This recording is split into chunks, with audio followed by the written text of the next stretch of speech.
সূরা রাদের ৪৩ নং আয়াতে মাওলা আলী আলাইহিস সালাম, যারা অবিশ্বাস করেছে তারা বলে, তুমি আল্লাহর রাসূল নাও। তুমি বলো, আমার ও তোমাদের মধ্যে রিসালতের সাক্ষী হিসেবে আল্লাহই যথেষ্ট এবং সেই ব্যক্তি যার কাছে গ্রন্থের পূর্ণ জ্ঞান রয়েছে।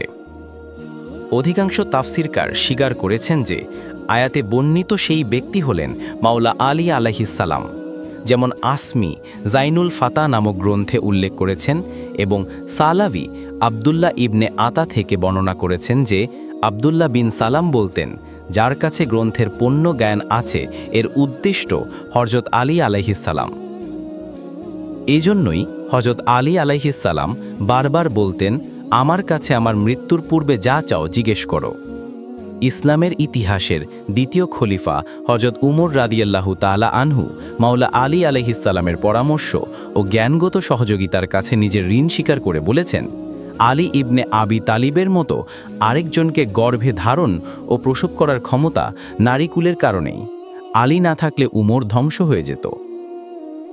একবার মাওলা আলী আলাইহিস সালাম জ্ঞান পরীক্ষার জন্য একই সঙ্গে ১৫০টি জটিল প্রশ্ন করা হয়েছিল। আলী আলাইহিস সালাম সব প্রশ্ন শোনার পর একে একে সেসবের জবাব দিয়েছিলেন এবং একবারও প্রশ্নকারীকে বলেননি যে তোমার অত নম্বর প্রশ্নটা কি ছিল, আবার বলো।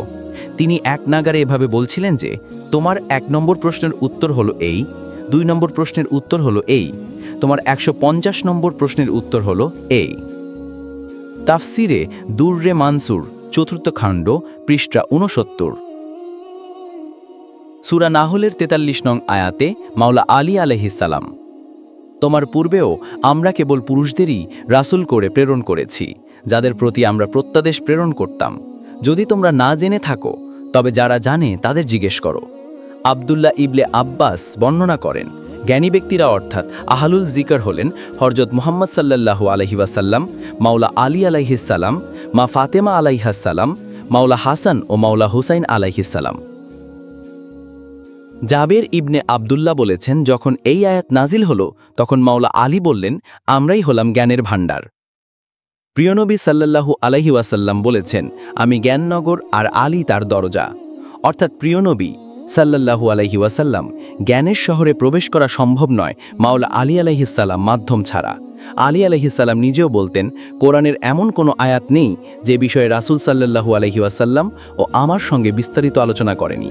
বলা হয়, প্রিয় নবী সাল্লাল্লাহু আলাইহি ওয়াসাল্লাম আলী আলাইহিস সালামকে ১০০০ বিষয় বা অধ্যায়ের জ্ঞান শিখিয়েছিলেন, আর এসবের প্রত্যেকটির ছিল ১০০০ শাখা। আলী আলাইহিস সালাম নিজেও বলতেন, আমাকে হারানোর আগেই যা কিছু জানার জেনে নাও, আমাকে যে কোনো বিষয়ের প্রশ্ন করো না কেন, আমি তার জবাব দিব। কেফায়াতুল মুওয়াহ্হিদিন ২য় খণ্ড পৃষ্ঠা ৬৫০, মাজমাউল বায়ান ২য় খণ্ড পৃষ্ঠা ৩১৩, কানজুল উম্মাল ৬ষ্ঠ খণ্ড পৃষ্ঠা ১৫৬, তাফসিরে তাবারি ১৪তম খণ্ড পৃষ্ঠা ১০৮, সূরা আহজাবের ৩৩ নং আয়াত। মাওলা আলী আলাইহিস সালাম, হে নবী পরিবার, আল্লাহ তো কেবল চান তোমাদের থেকে অপবিত্রতা দূর করতে এবং তোমাদের সম্পূর্ণরূপে পবিত্র করতে।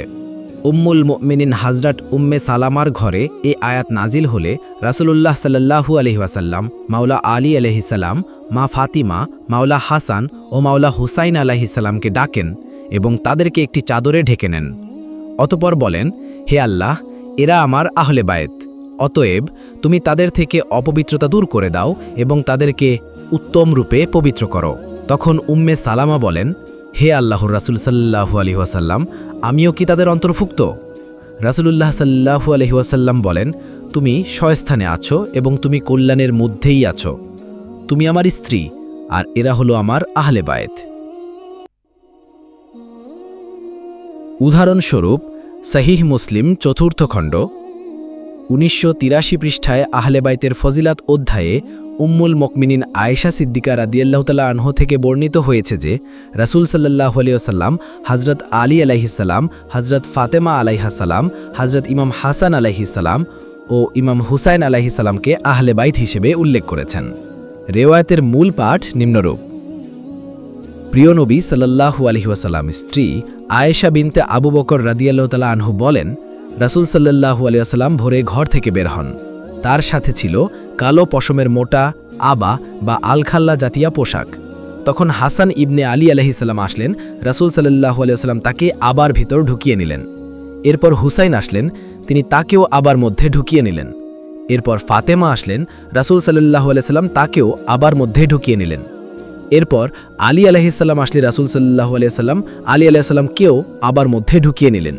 এরপর রাসূল খুদা সাল্লাল্লাহু আলাইহি সাল্লাম এই আয়াত পাঠ করলেন। একবার ইমাম আহমদ ইবনে হাম্বলকে তার পুত্র জিজ্ঞাসা করেছিলেন, উম্মতের মধ্যে কারা শ্রেষ্ঠ ছিলেন? জবাবে ইমাম আহমদ উত্তর দেন, আবু বকর, ওমর, ওসমান। তার পুত্র আবার জিজ্ঞেস করেন, আলী ইবনে আবি তালিবের ব্যাপারে কি বলেন? তখন ইমাম আহমদ জবাব দেন, তিনি আহলে বাইতের অন্তর্ভুক্ত, তার সাথে অন্য কারো তুলনা হয় না। সহিহ মুসলিম ৫ম খণ্ড ১৮৮৩ পৃষ্ঠায় বৈরুতে মুদ্রিত। ২ শাওয়াহিদুত তানজিল হাসকানি হানাফি ২য় খণ্ড ৩৩৩ পৃষ্ঠা। ৩ মুস্তাদরাকে হাকেম ৩ তৃতীয় খণ্ড ১৪৭ পৃষ্ঠা।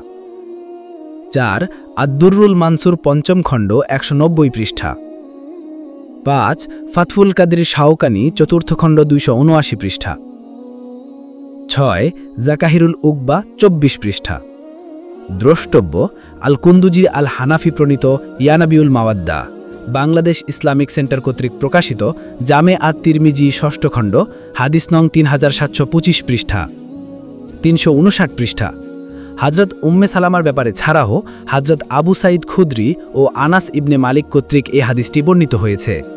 মুসনাদে আহমদ ১ম খণ্ড ১৩১ পৃষ্ঠা, জাকাহিরুল উকবা ২১ পৃষ্ঠা, তাফসিরে তাবারি ২২তম খণ্ড ২২ পৃষ্ঠা, মুস্তাদরাকে হাকিম ৩২০৮ পৃষ্ঠা, ফাজাইলে খামসা ১ম খণ্ড ২২৪ পৃষ্ঠা, শাওয়াহিদুত তানজিল ২য় খণ্ড ১০ পৃষ্ঠা। ভিডিওটি এখানেই শেষ করছি। আল্লাহ হাফেজ।